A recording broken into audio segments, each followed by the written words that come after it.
Ben çal dedim, ucal dedim. Ben vur dedim, kaldır dedim. Söz hücumdur, söz həmlədir. Bircə kəlmə, bir cümlədir. Sen dildəki qudrətə bax, cürətə bax. Bir cümləni bir kəlməyə sığıştıran kəlmədəki barıta bax.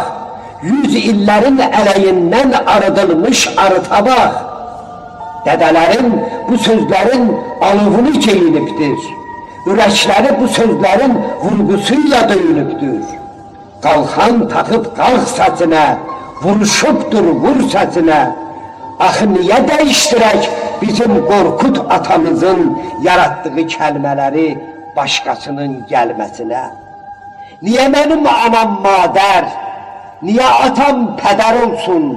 Bu dolaşıq ticarətdə niyə mənim doğmalarım özgəsinin tapdağında hədər olsun? Niyə yadım dəhməzinə bal deməli, öz aşıma yal deməli? Niyə mənim ana dilim gəlmə dilin qabağında titim titrəməli? Niyə doğmam yad olmalı? Öz sözlərim öz dilimdən qovulmalı? Heç gördünmü torağayı qarğa kimi qağa deyə? Heç gördünmü sığırçını sərçə kimi cükkül deyə?